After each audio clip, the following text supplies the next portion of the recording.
Tennessee's Todd Helton goes in the Major League Baseball Hall of Fame. It's the hardest Hall of Fame to get into.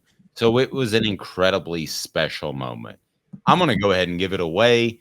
He is my favorite non-football athlete because of how bad he wanted to play Tennessee, how bad he wanted to play football for Tennessee. Notice I said that. If he'd have gone to another school, he would have just played baseball. But it was important for him to get on the football field, even though it probably wasn't in his best interest, given his baseball talent.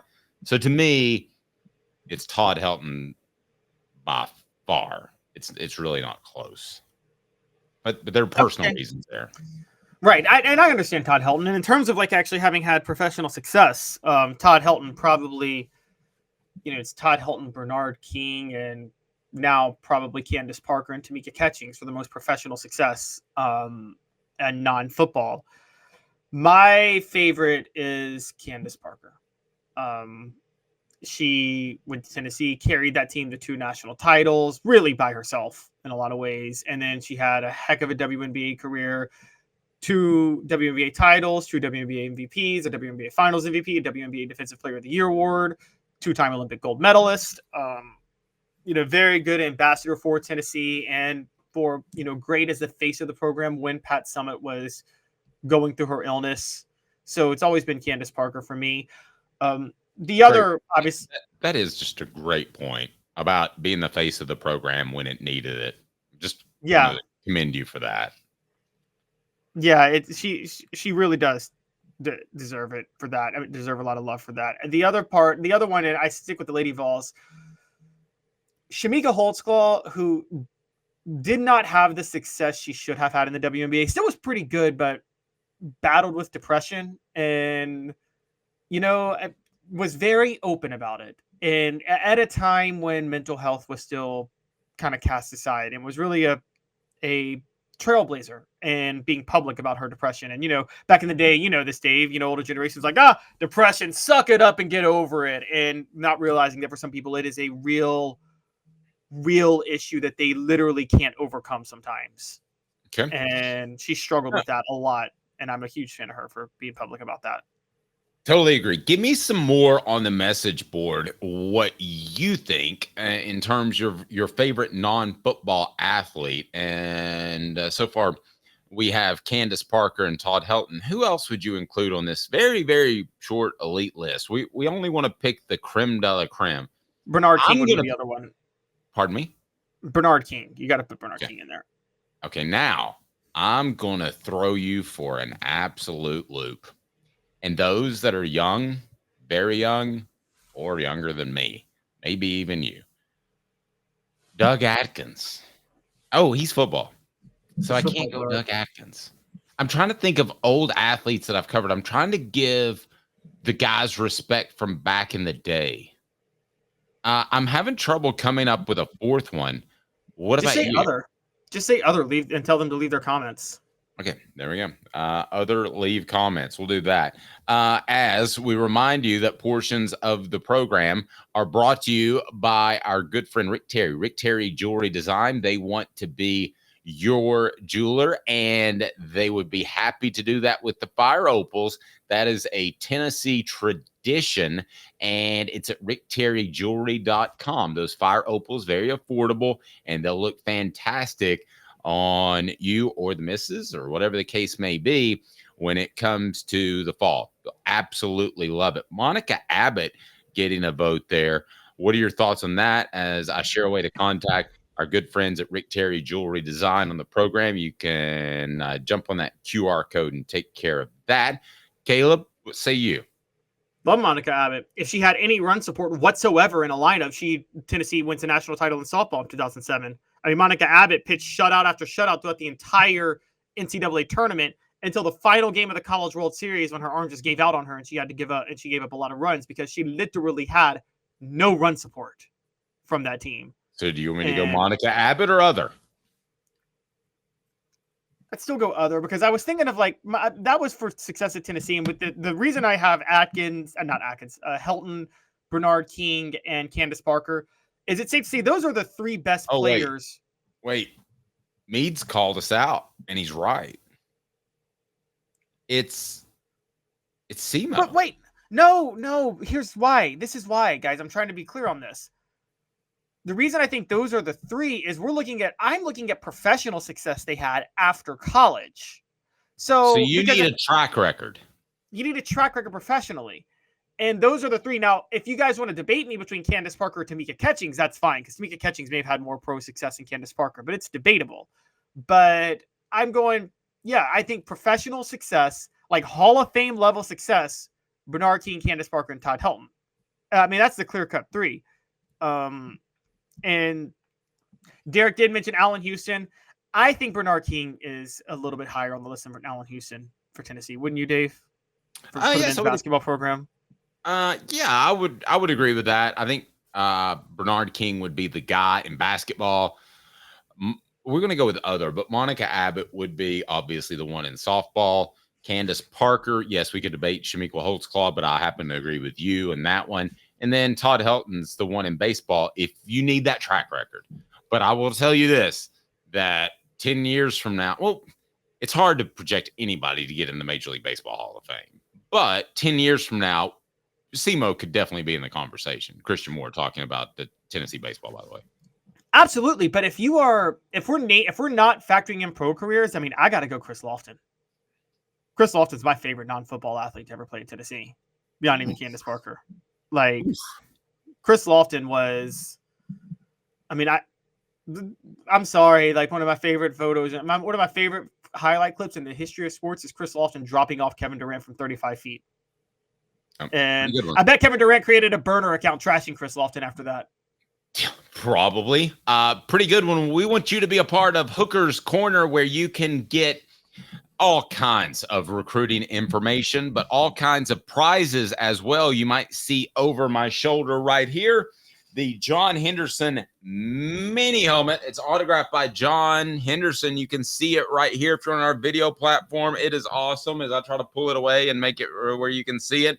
And we will be giving that away on July 31st. So you will be able to win that. Go ahead, and all you have to do is be a member of Hooker's Corner. So it's just $9.98. There's a recruiting video in there you want to be sure and check out. We greatly appreciate our friends at Sports Treasures. Sports Treasures carrying over 5 million sports treasures and so much more. Follow them on Facebook for the best sports memorabilia, daily updates on Sports Treasure TN, Sports Treasure TN.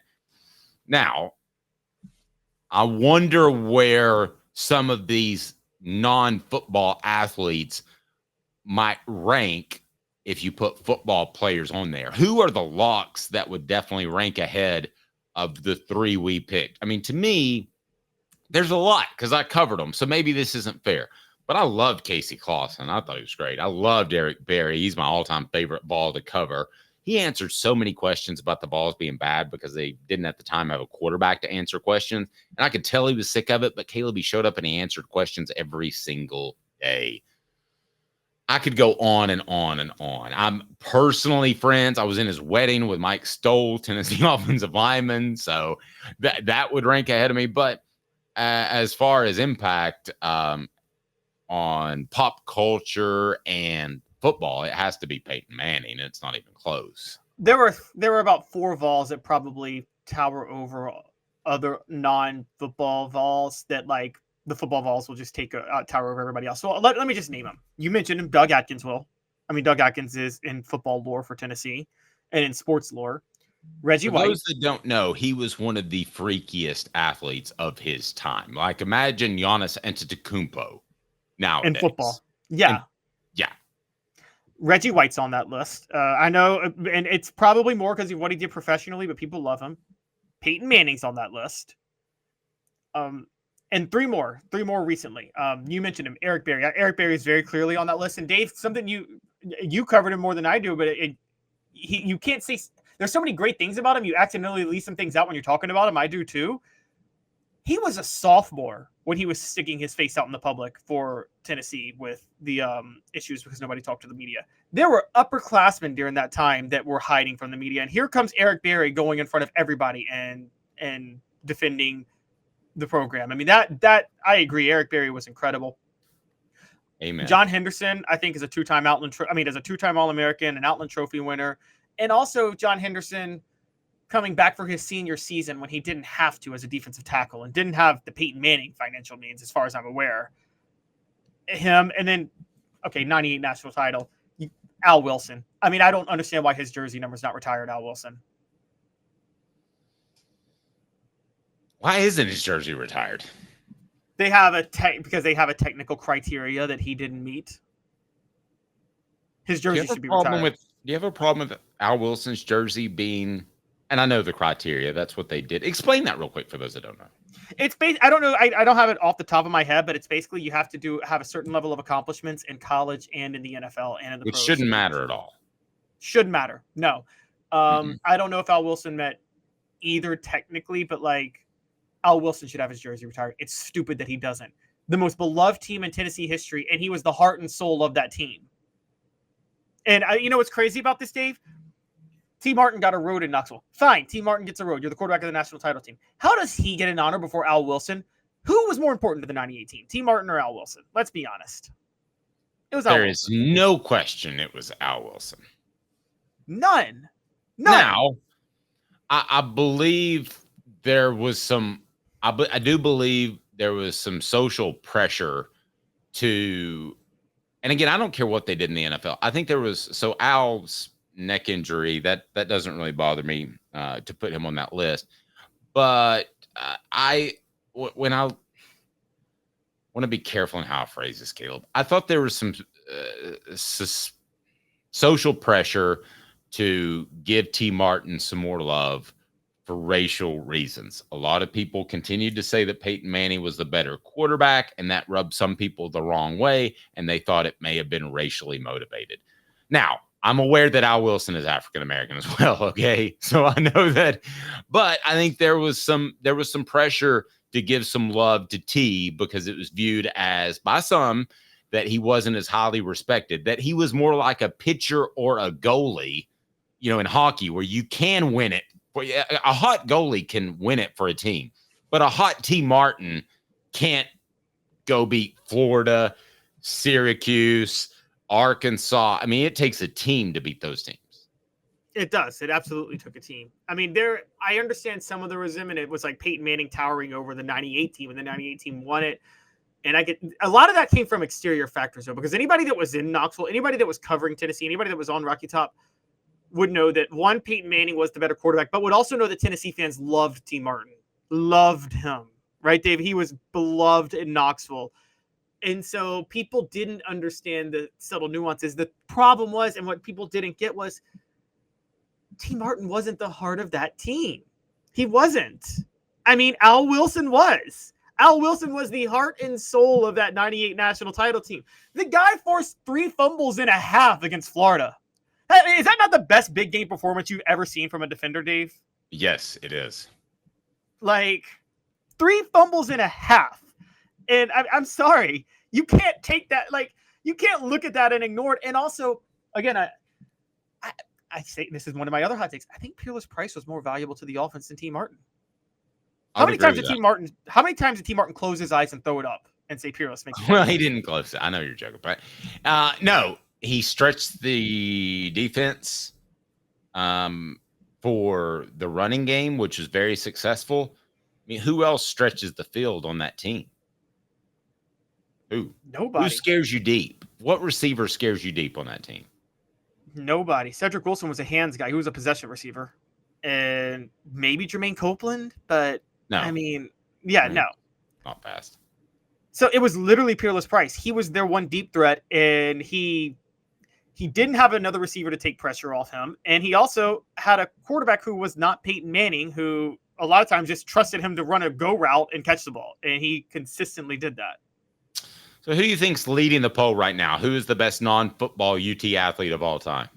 I think Todd Helton's winning.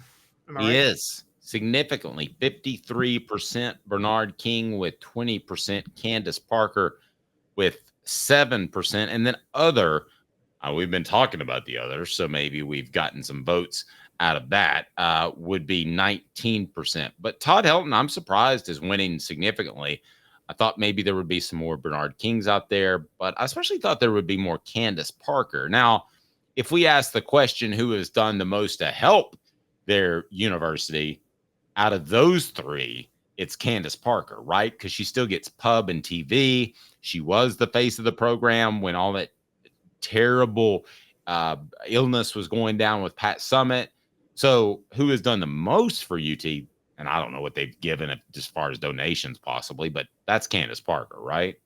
Yeah, I mean, she really kind of helped transition, bringing the women's game to more of a male audience. I mean, being on NBA on TNT, let's be honest, the WNBA deal, the whole Caitlin Clark talk, that doesn't happen without the work Candace Parker put in. Is that fair to say? I mean, I think that's very fair. Doesn't happen without all the work that Pat Summitt put in the early 80s. I completely agree with you. Yeah, it doesn't happen without the work Pat Summitt put in. It doesn't happen without the work Candace Parker put in, being an ambassador. So I think because of that, yeah, she's always, and you know, she constantly touts and talks about Tennessee too. I mean, look, you can debate Candace Parker or Peyton Manning over who is the best representative of Tennessee because they're on TV so much. I mean, it's those two, right? Beyond anybody else. I would think so. I would think it would be those two. I think that the SEMO thing in 15 years, if I'm around to see it, will be interesting to see if he challenges what Todd Helton does. But let's be honest. I mean, again, making the Major League Baseball Hall of Fame is the toughest to make. Derek used a great word that we overuse probably on this show. Parker was a transcendent female athlete. I think that's true. I think a lot of people that didn't respect women's basketball respected her, the way she presented herself on television, the way she played hard. And let's face it, she's a little bit more physically gifted, smoother, like a male athlete typically is. She looks more like a male athlete. I mean this as a compliment with the way she moves and her smoothness, and she shoots over her head. There's no chest shots. With the way she plays, she looks like a man playing, and she's gorgeous. I don't mean that as far as aesthetic. Well, that's a funny thing. You're right. She actually has she plays, you know, almost like a true wing player in the NBA. Like, you know, she has those long strides with her dribbles, and she can run the full court and things like that. Things that you do see a lot from the male game. And yeah, she has a lot of male game aspects in her game, but she's hot. That's not pretend that doesn't help. I mean, you know, it's like, really, I mean, it's true. I mean, being good looking gets you on TV. I've always said that having a decent voice has probably helped me in radio. I mean, if you have some sort of advantage, take it. And she's taken that and run with it. And now she's a household name outside of Tennessee's peeps, which I think is pretty impressive because that's not easy to do. Paul Feinbaum. Yeah, I mean, I use my looks to my advantage all the time, so I hate when people get I don't blame for you. it. I don't blame you. It's the only reason you were hired.